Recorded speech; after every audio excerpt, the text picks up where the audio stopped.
So what we're going to do today is we're actually going to go through quite a nice conceptual play. It's something you all would have heard of, quite extensively. We're going to talk a little bit about the principle, a little bit about the understanding of it. Okay, we're then going to move on to a couple of different examples of the same sort of strategic approach. Now, where we're going today is this concept of failed break of support and resistance. Now, I'm going to show you three different examples. I kind of want to, really drive home the understanding behind what support and resistance is. Now, do note, obviously, a failed break of support and resistance is very much a counter-trend strategy. But on the flip side, if we were talking about breakout trading of support and resistance, that would be very much an aggressive type execution versus, a counter-trend strategy, which is more passive execution. So let's get into it and let's discuss what we mean by it. Now, before we go to the main sort of topic matter of the stream, I want to bring to your attention, again, we spoke a little bit at the end of last week's stream about this concept of confluence. And I had a very interesting, someone reached out to me today and they kind of said to me, Brannigan, can you tell me, what do you believe your strategic approach to be? And there was an initial reaction to the question, which was, wow, I trade a bit of momentum, or, I've got this and that type of a strategic approach.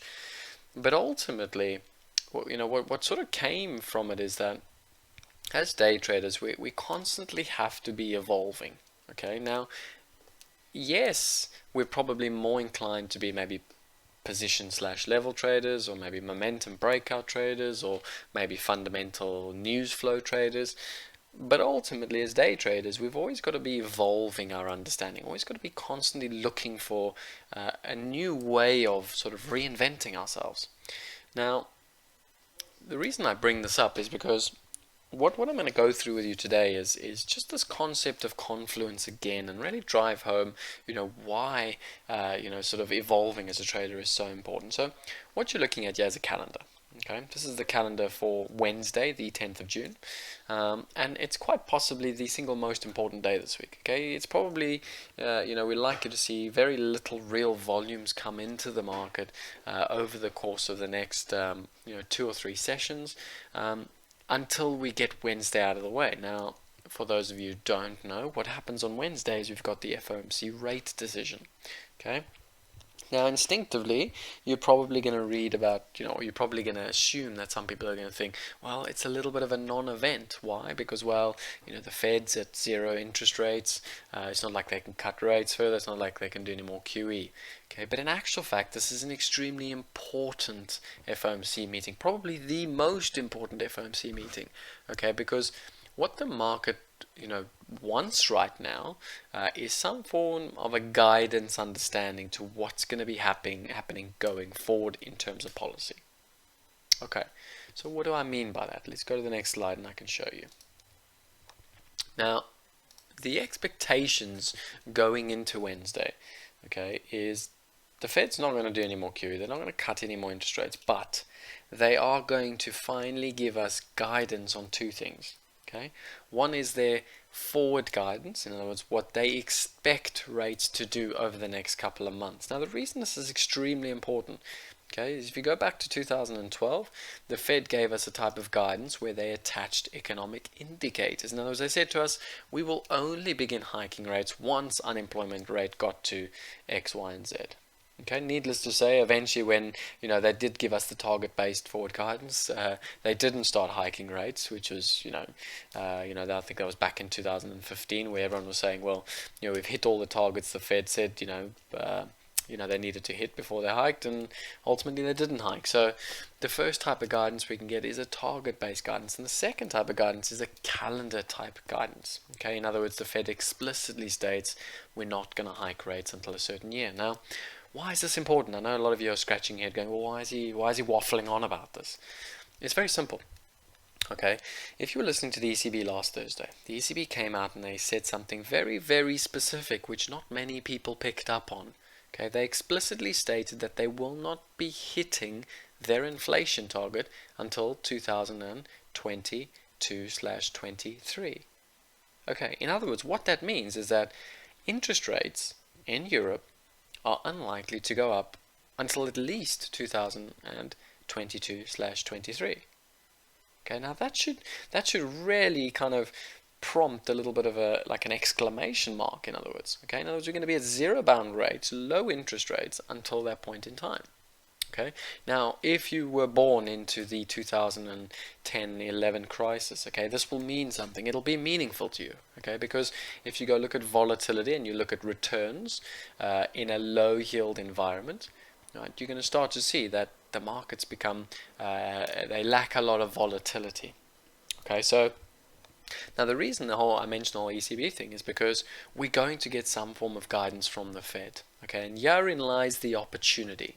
Now, if you look at this little chart I'm showing you, what you can see is that every single Friday, all right, the Fed is coming out and they're slowly but surely reducing the amount of bonds that they're purchasing day by day. Okay, again, why is Brannigan telling us this? Why is it important? Well, what have yields done over the course of the last 4 or 5 weeks? Okay, well, we've gone from, roughly speaking, 55 basis points, okay, to currently trading around 90 basis points. Okay, in other words, as the Fed is telling us they're buying less and less bonds per day. Now remember, QE typically is conducted month by month. Right? The Fed is doing such an aggressive policy that they're actually conducting day-by-day purchases. Okay, so yields have risen 35 basis points, whilst the Fed is reducing the amount of bonds they're buying. Okay, that should mean something to you, because the question mark comes, and this is where the real sort of golden nugget comes going into Wednesday. What happens when the Fed gets to, moving away from buying daily to buying monthly, say buying 20 billion of bonds a month? Okay, or moving away from buying daily to buying targeted only. In other words, targeting if certain yields go beyond certain levels. Okay, and that's where the real opportunity is, because at some point the Fed is going to give us a guidance on these purchases. Now remember, right, the market has been bidding up. The risk on has been maintained and sustained, because we're constantly getting more and more and more liquidity from central banks. Okay, ECB last week, what did they do? Instead of a 500 billion package, they actually launched a 600 billion package. Okay, so at some point this comes to an end. At some point we reach that point in the balance sheets of central banks where they're no longer adding bonds. Okay, at that point we've got a fundamental opportunity. Okay, and that's the single most important reason why the FOMC is important this week. Okay, because there is a very strong possibility that we have got an understanding as market participants about what their purchases are going to look like going forward. Now, make no mistake, okay, it's very unlikely they're going to just randomly stop buying bonds. Right? They'll probably move from daily purchases either to targeting certain yields or buying on a month-to-month basis. Okay, they're not going to just flip-flop hawkishly. Very unlikely. Alright, but we're going to get guidance, and that's the real key in this week. Now, what does that mean in terms of support and resistance, this trade strategy we want to talk about? Well, before we get to this, let's just talk a little bit about what support and resistance is. And I've probably done this stream a number of times over the last 5-6 years, and I've had so many young traders sort of misinterpret support and resistance. Okay, support and resistance is not a line, guys. Okay, it's not you just draw a random line and that's support and resistance. Okay, support and resistance effectively need large institutional positioning to enter the market. Okay, in other words, when we see sellers entering at this point and taking the market back down to this point, okay, it then comes back and we see again those same sellers or new sellers entering the market, taking it back down again. Right, then we can start to call something a resistance. In other words, it's a point in the market where there is positioning. In other words, the market is positioning itself at this price point. Okay, now you're probably going to ask, what is positioning? How do I identify positioning? Okay, the mistake a lot of traders make is that support and resistance is not an exact price. Okay, if anything, it's a series of price. It's an area within the market. And when I show you some of the charts today, I'm going to show you what support and resistance looks like, and you're going to very clearly see it's not a singular line. It's not a price, say 60.21, and that's the resistance line. Okay, it doesn't work like that. right? If you're going to be, selling, 10, 20, 30,000 contracts, you can't do it at one price. You're doing it within a region. Okay. Now, the best example I like to use is the CL. Okay, why? Because if we go look at CL from 2016, 17, all the way up to the start of this year, oil was stuck in a fascinating range from around $42, okay, up to $65. Right? That was well, telegraphed. You should have read about that range over the last 2 years, where oil was stuck in the sideways range between 42 and 65. Now, yes, sometimes it went below 42 and it maybe went to 41 or 40. And likewise on the upside, sometimes it went above 65 and sometimes it didn't quite get to 65. Okay, but ultimately we established a 2.5 year range within 42 to 65. And I'm going to get up a chart so I can show you what this looks like. Okay, so this is your spot market. Now this is what I'm talking about. Okay, note this green line. Yes, I've put that green line, and it's not precise, in Q2 2016, and I poked through a little bit in Q3 2016. It didn't quite get there in Q4 2016. It didn't quite get there in Q2 2017 or in Q4 2018. Okay, but ultimately this is an area of support. It's a point in the market where the market kept pivoting off of. Okay, we can see initially we had shallow bounces. Okay, over the course of an entire year, the market couldn't sustain price below that 41.25. Okay, eventually, the sellers stopped. Maybe some new fundamentals came to the market. Who knows? But ultimately, the price navigated away from it. Okay, and we went to the top end of that range around this 65, bucks a barrel. Let me put that up as well. Okay. So somewhere around there. Okay, and so we can see again the market went above it for Q2, Q3, Q4, 2018. Notice how the market kept moving above it and retesting resistance and holding, going bid again and coming back and retesting resistance and holding. Okay, and eventually started sustaining back below that 65 and went back to the base of that support and resistance. So we can see that the market was pinging off for almost 3 years this 41s all the way up to 65s. Okay, note it came back once, tested 65s again, confirming the resistance, and again tested those 65s in late Q4 2019. Okay, so we have this established range now. Excuse me. The reason these established ranges are crucially important is because they tell us something very specific about the fundamental technical nature of the market. Okay, in these last 3 years, 41s to 65s has been pivotal. Okay, now obviously we have had OPEC meeting over the weekend, which is kind of why I like to bring in this whole support and resistance, because what hasn't occurred, right, since we had the sell-off earlier this year down to negative $40, what hasn't happened is we haven't tested this support around 41.25. Okay, we've been very close to it. In actual fact, I'd like to think that this week we're going to test that previous support. Okay, now what you've got to say to yourself now that I've shown you this picture, probability wise, risk reward wise, if you were to be short around this previous support 41.25, what's the probability you go on side? What's the probability you will be profitable on the short? Okay, now I can tell you there's a very high probability. Why? Because we've got a very established technical range in the market. Okay, and this is what support and resistance is about. It's not about exact prices. Okay, and this is why, again, to answer your question that I was asked about what is my typical strategy, what is my strategic approach, okay, trading long-term macro, swing trades like this, that's not my forte. Okay, why? Because it's very difficult to do with leverage. It's very difficult to sit there with a $2, $3 stop. Okay, trading 10 lots. It's just it's not a financially viable strategy for day traders. Okay, so for me, obviously, I have to then trade other strategic approaches within this context, and that's why I'm sharing this with you. Okay, as a trader, you've got to understand, the different time frames, the different landscapes, the different approaches. Okay, you've got to be aware of how important this 41.25 is, because once we get to that point, some unique opportunities are going to start to express themselves. Okay, so that's the oil. That's support and resistance within the oil. Now, what's really cool about the stream is I'm going to show you that these support and resistance strategies, they play out across almost every single market.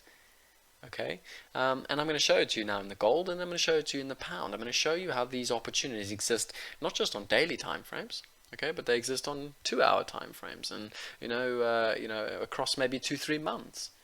Right? The important thing is to make sure and understand, when these support and resistance plays are occurring, when the market is pivoting between two very well-defined support and resistance, you've got to adjust your strategy within that. In other words, okay, if we know a market is in a defined range, do we want to be buying it up here? Do we want to be selling it down here? The simple answer is no, we don't. No, we don't. Okay, not because it can't break up, but because the amount of times we're going to be headbutting up against very strong support and very strong resistance, it's not worth the eventual opportunity. Okay, you're going to lose 5, 6, 7 times before you finally get it right. Okay, so when the markets have these very well-defined ranges, we need to adjust our approach. Okay, and that's the key of the stream. It's not about changing a strategy. It's not about evolving as becoming a different trader, but it's about using the information to your advantage. Okay. So what are the confirmation signals? What are the kind of keys to confirm that actually something is support or resistance, and that we now effectively breaking beyond these certain points? In other words, at what point can we confirm that actually, the structure of support and resistance is now broken? There's 3 things. 1, volume. 2, the closes. And 3, the price action. Okay, now they all speak for themselves. If it's a break of key support, okay, the volume should be substantially higher, and I'll show you that in a minute. Okay, if it's a really big break of a key support and resistance, we should have a strong close. Okay, why? Because we should see the entire market, once below this support, we should see the entire market wanting to move price in that direction. Okay, so the market should have a relatively weak close once we break support, or a strong close once we break resistance. Okay, and the last thing is price action. Okay, we should see a real lack of ability to come all the way back up. We should really see fresh sellers wanting to get lifted off of the offer as the market attempts to bounce. Okay, so those 3 things together tell us once these structures are broken. Okay, and that's what we're going to look at now in the gold and the pound. I'm going to show you 2 different examples using these 3 confirmation signals and give you a better understanding of how these things play out over time. Now remember, okay, you can apply these to any time frames. I'm showing it to you on a longer term time frame because it makes more sense. Okay, support and resistance on a short term time frame makes no sense. Why? Because support and resistance is not created by an algorithm. It's not created by a little bit of short term order flow. Okay, it's created by larger time frame participants. So when you're looking at weekly charts, monthly charts, daily charts, yes, this is a good play. To look at this on 30-minute charts, 15-minute charts, unfortunately, yes, you're going to see it does work, and it does show these little sideways, bands effectively, but ultimately they're not as effective in giving us an understanding of the future price direction, and that's the real key here. Okay, let's get on to it then. So the first one I'm going to bring up is the pound. Now, this is a 2-hour chart. Okay, that's what you're looking at. Okay, it's from the beginning of April. And what we can see was initially, I'm just going to scroll this out, we can see that we had that sell-off in the beginning of March. We then had the very aggressive, severe bounce. Okay, now since then, what has the market done? Okay, we've come down to the green line, call it 21.5s. We've then gone up to the blue line, call it 26.5s. We've then come down. Okay, not quite got to the 21.5s, but got all the way down to 22.5s. We've then gone up, tested the blue line, 26.5s again. We've then come down, tested the 21.5s. Okay, held, come and tested again, gone up to the blue line, 26.5s.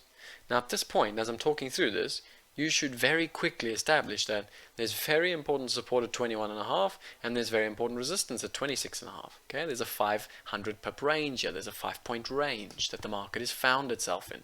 Okay, we've been in this range for the entire April month, the entire May month. Right now on Friday, we poked a little head above that 26.5. Okay, so a lot of traders, including myself, unaware of this very established range, right, would have been looking now to be long in this market. Right, remember what I said. We need 3 things to confirm a break. 1, volume. Okay. 2, price action, and 3, a strong close. Now, what we have to first say to ourselves, I'm just going to zoom this out a little bit, okay, so I can really go candle by candle. Okay, so the first time we popped above there, what was the volume like? Okay, that's the green line. What is this volume candle relative to all the rest of it? Is it high? Is it low?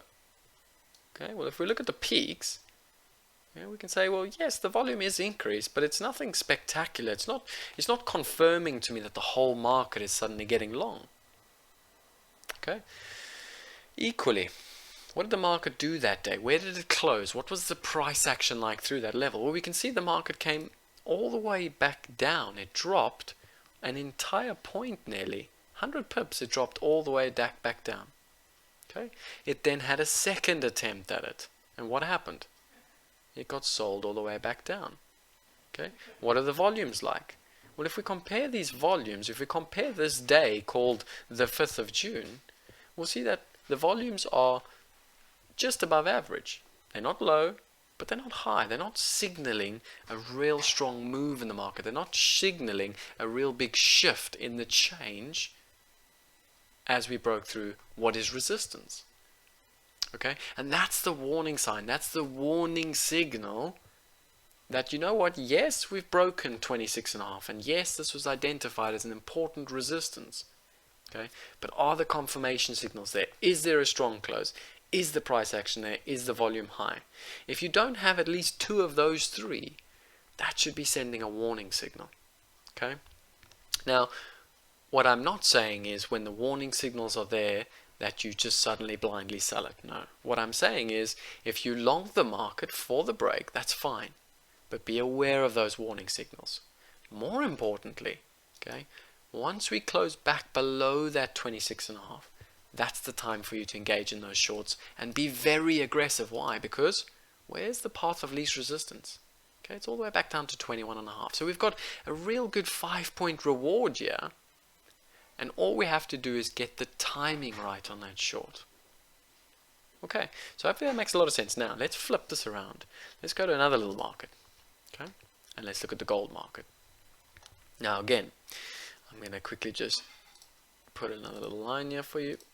Right, so what we're seeing in the gold, okay, and this is wonderful because the gold has been topping and turning me. Okay, you might have seen on Twitter a few times I've been talking about this drop coming in gold, and I've been very aggressive with it, and I've kind of gone nicely on sides. I mean, I think it was this day, yeah, I was tweeting about being short, and you can see it went a good decent $25 on side, and what did it do? It retraced the entire thing.